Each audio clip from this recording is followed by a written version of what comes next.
c'est inné, ce plaisir pour le vélo. Se lancer des défis, se pousser à dépasser les limites, à faire des sauts, de l'adrénaline. C'est un sport en extérieur, moi j'adore être en extérieur par exemple, je sais qu'il y a beaucoup de jeunes qui ont besoin de se dépenser aussi en extérieur. C'est un très beau sport avec de très belles valeurs. Random start.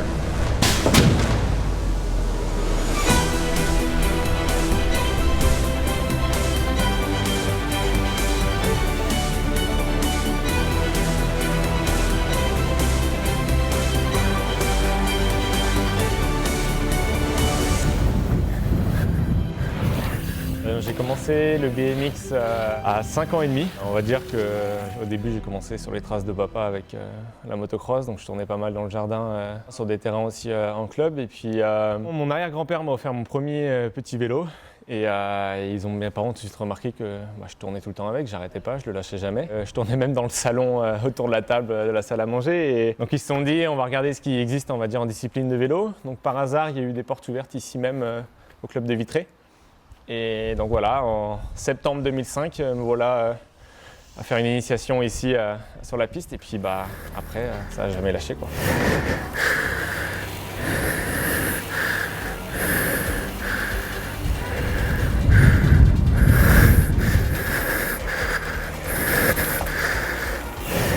Alors moi, j'ai commencé les compétitions 6 mois après avoir débuté la pratique de ce sport. Donc en 2006, j'ai fait une première course niveau régional, donc des Coupes de Bretagne. Je suis arrivé sur ma première course, c'était à Champy, donc en Ille-et-Vilaine, et j'ai tout de suite remporté cette première manche. On m'avait dit, tu prends le départ, tu accélères, tu lâches rien jusqu'à la ligne d'arrivée, et voilà, tu pédales partout. C'est ce que j'ai fait, et au final, ça a plutôt bien marché, donc j'ai tout de suite pris. Puis derrière, c'est monté crescendo, en intégrant les Coupes de France à l'âge de 11-12 ans. Et puis ça n'a fait que monter jusqu'à la catégorie élite. Out of the France, Leo Luapre.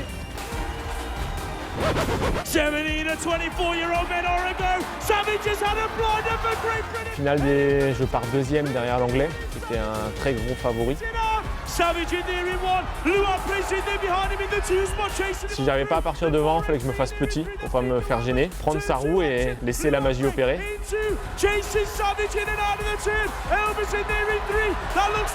On va dire que la magie a opéré dans la troisième ligne droite. Au moment où je commençais à le doubler, j'entends la foule qui hurle et j'en avais les frissons et gros cri de soulagement à l'arrivée. Il y a une grande partie aussi de préparation physique. J'en ai reparlé après coup avec l'anglais qui était devant moi. Il m'a dit qu'il était vite fatigué. Il avait du lactique pas mal dans les jambes, arrivé en troisième ligne de toute la journée. C'est des journées qui sont très longues. On arrive à 8h du matin et on finit à 17h les finales. Et non, on va dire le physique, la rapidité sur la piste. C'est une piste qui me correspondait très bien. Moi qui ai mon grand profil grand. Donc ouais, puissance, préparation physique et rapidité sur le tour. Ouais. Je suis actuellement 1m90 pour 97 kg. Ouais, un joli bébé.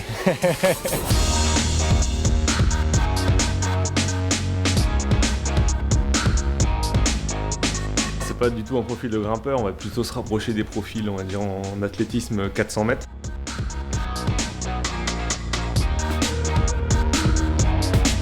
Ouais, non, la muscu, maintenant, c'est devenu indispensable dans la préparation, on va dire, dans ce sport. J'en fais généralement 3 à 4 fois par semaine. On cherche à développer le maximum de puissance possible. C'est essayer de retransmettre cette puissance aussi sur le vélo.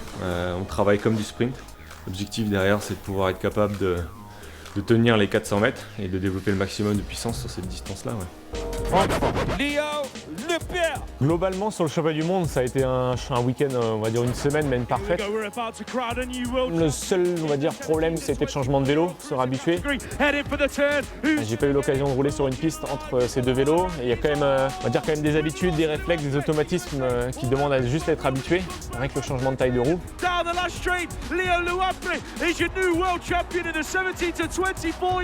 J'ai pas eu de titres nationaux jeunes.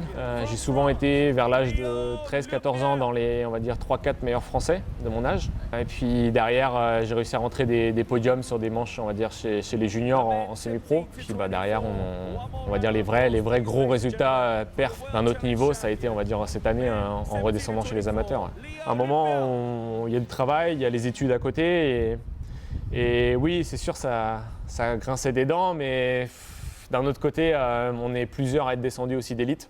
Je ne suis pas le seul à faire ce choix. Je pense que quand on est gamin et qu'on évolue dans ce sport-là, vers l'âge de 10, 11, 12 ans, on rêve tous de... On voit les pros sur les Coupes du Monde, mais le problème c'est que la réalité nous regagne très vite quand on voit ce qu'il y a en retombée. C'est de mieux en mieux, le sport se professionnalise de plus en plus. On le voit de plus en plus à la télé, sur l'équipe, etc. Mais non, c'est de mieux en mieux, mais on n'est pas encore à des disciplines comme du basket, du foot ou autres disciplines en France. Donc oui, on en rêve, on aimerait faire que ça quand on est jeune, que du vélo, quand on adore ça. Mais donc ouais, ça reste qu'un rêve, on va dire, pour 99% des personnes.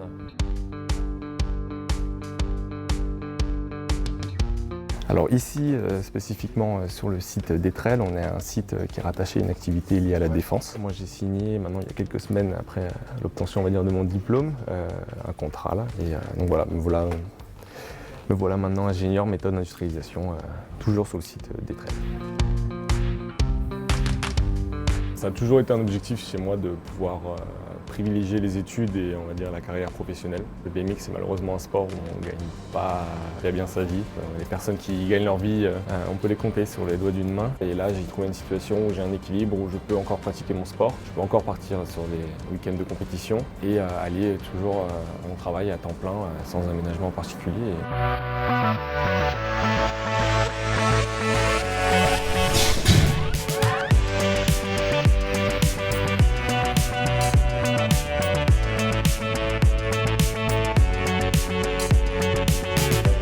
Beaucoup de fois où quand le BMX se passe pas forcément toujours comme on veut, c'est la loi du sport.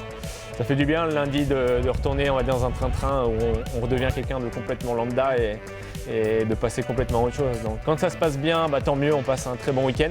Et quand ça se passe mal, le lundi c'est déjà oublié, quoi. Dans les deux cas de toute façon.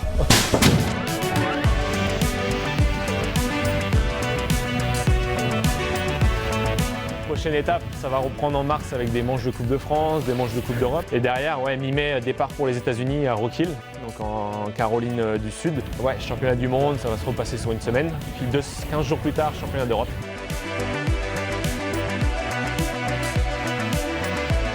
Ouais, quand les personnes me disaient waouh, tu te rends pas compte de ce que tu as réalisé, c'est pas rien, et qu'ils étaient tout simplement fiers, quoi. Fiers, et même d'avoir rendu aussi fier et d'avoir mis peut-être des étoiles dans les yeux aux petits du club qui peuvent me voir à l'entraînement aussi. Donc non, ça c'est top, ça fait chaud au cœur et on va dire que ça a été que du positif depuis le retour. Ouais.